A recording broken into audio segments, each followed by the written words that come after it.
yeah, I saw an email where you're doing that. Yeah, I want to see if there's anyone that will show up.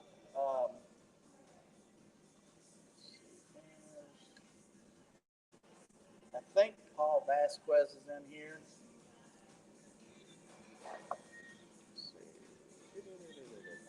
Here you go. Thank you, ma'am. You're welcome. Get my stuff on.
All right, it shows one person's in there, so I'm just going to go over it again. What we've had the Mike Vermont joined the Republican Party, so in turn he canceled. He said he wanted to speak last week to clear up any miscommunication, but his idea is he's going to lead the Republican Party into a libertarian idea. But the issue is, obviously, him speaking to us, that could possibly lead him to being because he took several Libertarian members, Republican members from all over the board, 42 to be exact, and that's who they were on the letter. You can see the press release is online now, so that's the big. That's why Mike's not speaking tonight.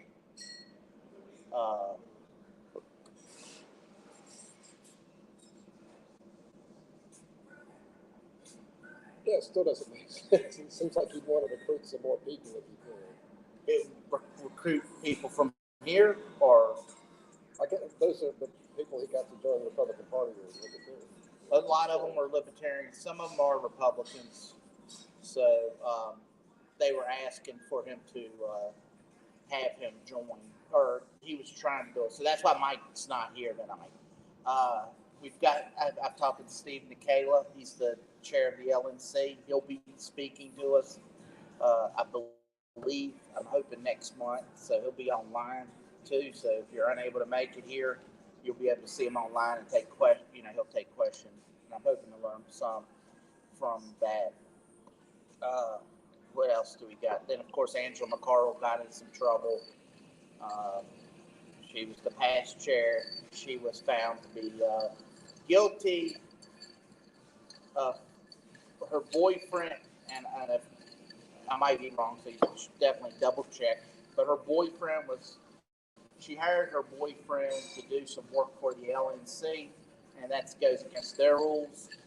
So in turn, he was collecting money, and it's like $50,000 or something, and so she's now been found guilty on that. They recommend she don't run an affiliate or state or speak on behalf of the LP, from my understanding. It's just a silly show. Yeah, let's have infighting more than the real stuff, So I see there's 4 members on here. If you're able to speak, go ahead. You can speak. I can bring you online if you like. If you got the link. So let's see. We've got the little books to start voting from last month. We ordered. How many did we order? 100. 105. 105 little books. 15. Okay. Let's see. Dr. Lark's going to be here on August 6th. It'll be a week earlier than normal. And let's see. Is there anything else to put out? That's it for right now. I didn't know. Do y'all have anything y'all want to talk about or that may be interesting or Probably. yeah. Well, I've got 4 viewers here. Now, where are they from? I'm not certain. If they're local, great. Hopefully they would come here. Again, where y'all from? Let's just put that up there real.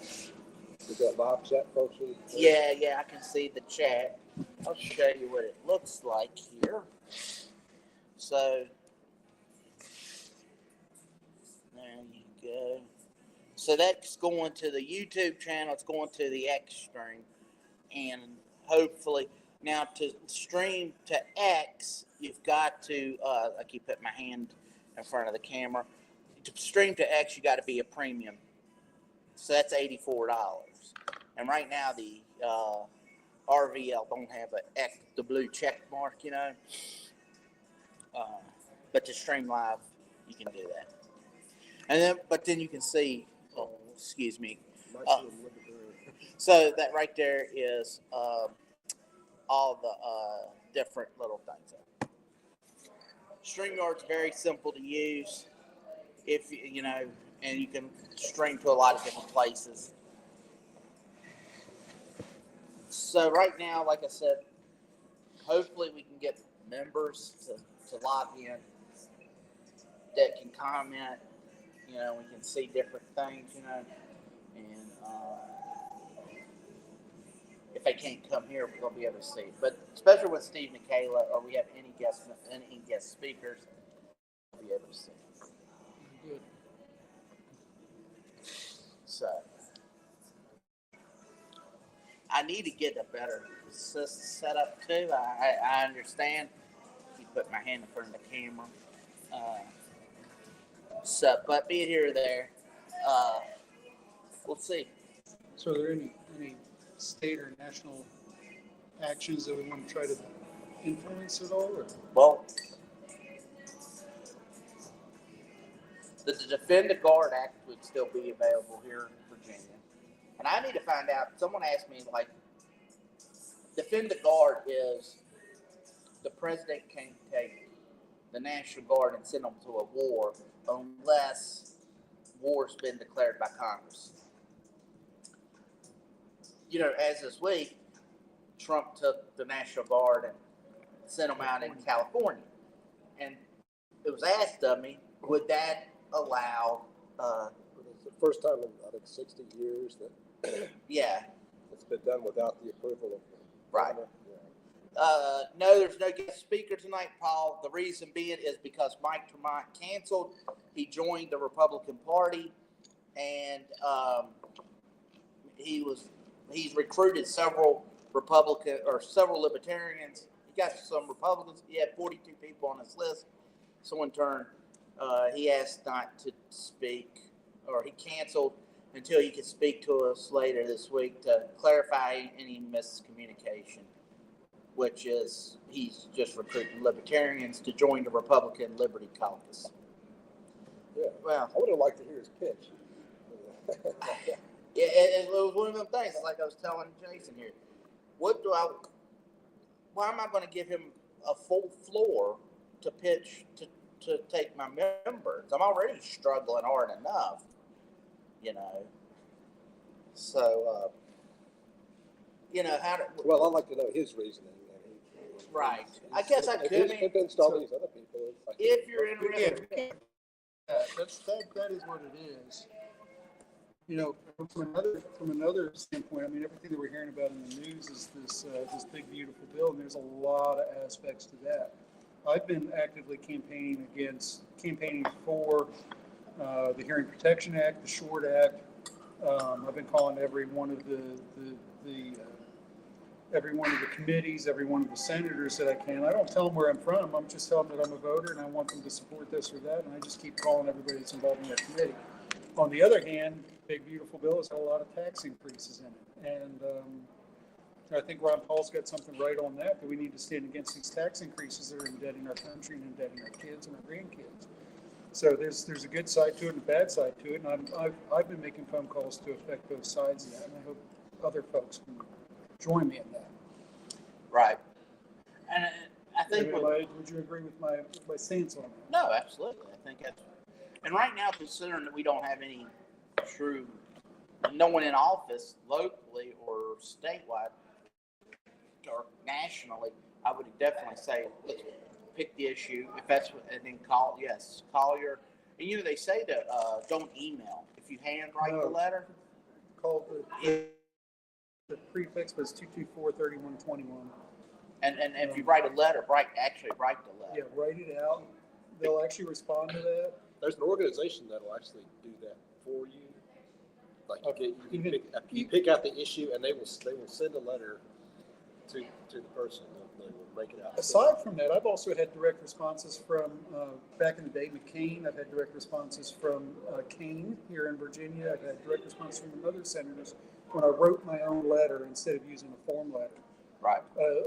Even if it's not handwritten, a self-written letter goes a lot further than a form letter in getting an aide to pick it up and put it in front of your representative. Right. And don't think that it doesn't make an effect. I know there's only a few of us here talking, but it does make an effect. I've seen legislation tabled on my own efforts. I've seen legislation stopped on my efforts and a couple other people, and I think that we're affecting the outcome of that particular bill, the people that are speaking up in whatever regard, hopefully for the Hearing Protection Act, the Short Act, and reducing the tax. What are the Hearing Protection Act removes suppressors, noise reducers for firearms from being set under a $200 tax, and also requiring registration. So the government knows who has guns, who has the suppressors, and you have to ask Big Daddy government for permission in order to put a muffler on your gun so you don't blow your ears out. I've got 85% deafness in my left ear, and I make sure that I add that to every one of my letters because I've lost my hearing thanks to not having access to those due to a couple of unfortunate circumstances. The Short Act gets rid of essentially short barrel rifles, short barrel shotguns from being regulated on the NFA, the National Firearms Act of 1934.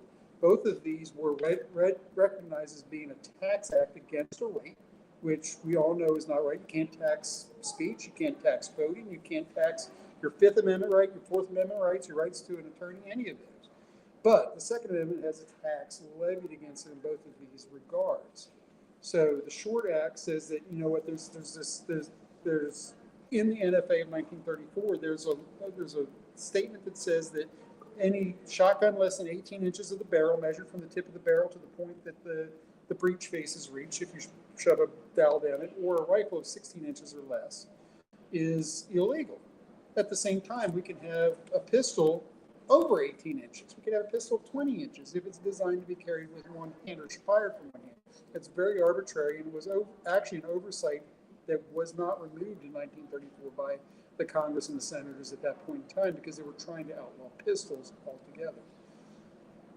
It's a draconian law. It needs to come out. We need to push our Senate to add it. Right now, it is on the Senate floor. One senator can add the Short Act back into the big, beautiful bill and potentially have short barrel rifles, short barrel shotguns removed from the NFA of 1934.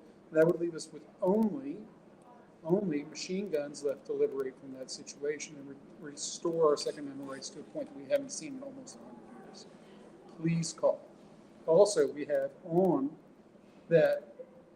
that same bill, on the big beautiful bill, we have somewhere around $3.2 trillion of increased spending. We need to increase some spending. That has to be recognized because we haven't cut the government back enough in order to make our budget work. So we've got to keep spending at a certain level, but we don't need to keep increasing the budget to allow them to continue increasing the budget.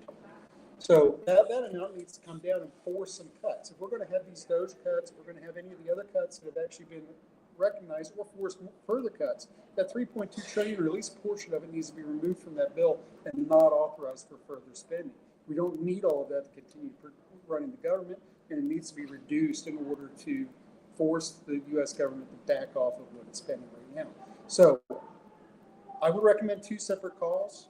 One to back up the HPA, which has already been added by the Congress to the big beautiful bill. The short act is sitting out there waiting for one congressman to pick up the baton and add it to the big beautiful bill. It takes one senator.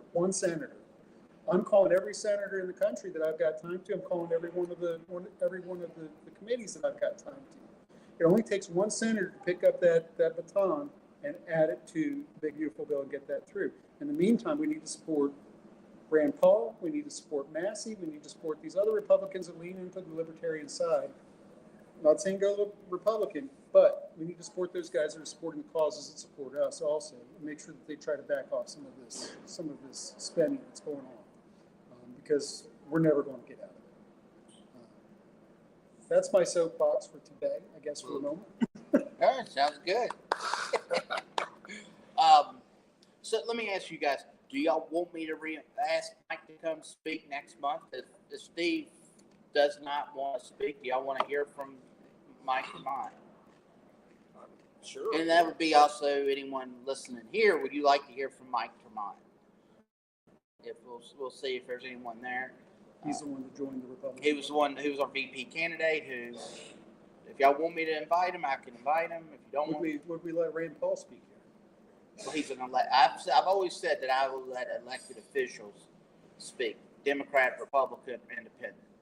But he's not an elected official, so he's just... With Mike to Mike, no. Okay. So in turn, but if everyone said, hey, you want to override me, I would have no issue about letting me, Oh, he was supposed to speak, right? Yes, he was going to speak. But he canceled himself, right? Yes, because I sent him a question, because I asked Laura, was this a true statement? Because I heard this rumbling that Corey Fontanier called Derek, Dean, and Jim Lark, and said, hey, I'm joining the Republican Liberty Caucus, and Mike Tremont's in charge of it, and, so forth. Does he have any office at the Republican Liberty Caucus? I don't know what his position is. He's not the chair. So he's just inside. I vote negative. Vote negative. And do you have an opinion? You said thumbs up. He's not going to sway me into Well, yes, I know he would not sway me either because he was sounding. Yes, so in turn, I would rather hear from Angela McCardle, who got in trouble with the LP because she has spoke to us, and she's still, even though she's ruffled a lot of feathers, she does, like, I question some of the stuff that she has done. Like, there's a couple example, her when she was speaking in her live stream, she stated that the Mises Caucus. Now I don't know what position she holds in it, but she said we're going to start fundraising right now, raising a lot of money for our presidential candidate. Which I said, oh, that's beautiful. We should have been raising money for a presidential candidate 7:01 on election night when the polls closed because we knew Chase Oliver was not winning. So let's go on and start. And I believe in a big, as I said before, I go to work if I'm at work at 5. I used to see Adam and Eve commercials, sex pill commercials. And that's so. Why not us do like Ross Perot got onto the debate stage because he bought airtime. WSLS, all of our local stations don't pay for us because of let me see. The reason being is because they don't allow us to because we're not buying ads. If we bought ads, I'll guarantee you they would talk about us more. It's a payola system. I'm confident. No, you're absolutely right. I've seen it myself in a number of things with my business, but But what was I? Real quick before go ahead, I'll let you finish and I'll. I was going to say overall, our goal in our supports for national politics right now is not necessarily that we're going to take the presidential seat necessarily. That may not be the next field goal. That may not be the next line that we're trying to cross. I think the next line that we need to cross is to get ballot recognition, to get ballot listing, so that we have that Right. listing, which means we need to get to 3 to 5%, depending on what state that we're talking about. Well, 10% here. Okay, so 10% in Yeah. Virginia. So in turn, yes, you're going to have to get to 10%, and that's a big ask, you know. But Angela wants to raise the money for president's candidate. Then she wants to use the 2-3% like she did with Trump and say we want these concessions, and if you don't, whoever the next nominee is, if you don't give them to us, then we'll drop out. If you don't give them to us, we're going to run a hard race. But if you give them to us, we're going to drop our candidate. That's an empty threat. Which is stupid because tell them, hey, come and help spend from January to June collecting signatures. Spend a lot of time and money, and time's priceless. But then we got some promises from the guy who might win. Yeah, he might win. So We got some half-hearted promises. we're going to throw it out the window, right? Well, that'll be thrown out the window. I mean, I would be, but she's still part of the Libertarian Party. So in turn, I would be more interested in her because she was the past chair. She's always spoke to us, spoke twice. I'm interested anywhere that we can try to aggregate a vote together to pull together that goal across that 3%, 5%, 10%, whatever it is for whatever state, 10%. Right. And it's 15% nationally. If you get 50, because Josh Smith, when he spoke to us, let me see. When Josh Smith spoke, he said he had to, he said, if we got 15%, you can, and I understand, you're not going to want, I don't think the government should be funding my campaign or anybody's campaign, but you've got to play by their rules. But we could get like $110 million from that government fund if you get 15% nationwide. And I'm not in favor of it, but till we change the rule, till we can Play change by the the rules. rules that you're playing under. You play Yeah. the game that you're playing. Otherwise, I'm going to be like, hey, let's play the game, but I'm not going to take that because this is $1 billion business. You also now. potentially get into the debate. Yes, for 15%. Yeah. I think it's a threshold. I can reach out to Angela. Y'all want to hear from Angela? What are y'all thoughts process about her? I think I don't know. Yeah. Well, not in this. This is what she said. no, that'd be.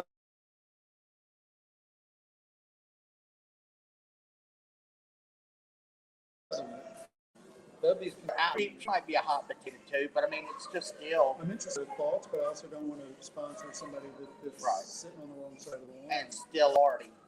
But she's the one with that goofy idea, and I don't like the goofy idea. I reached out to the Mises caucus because I wanted to hear just like that. I'm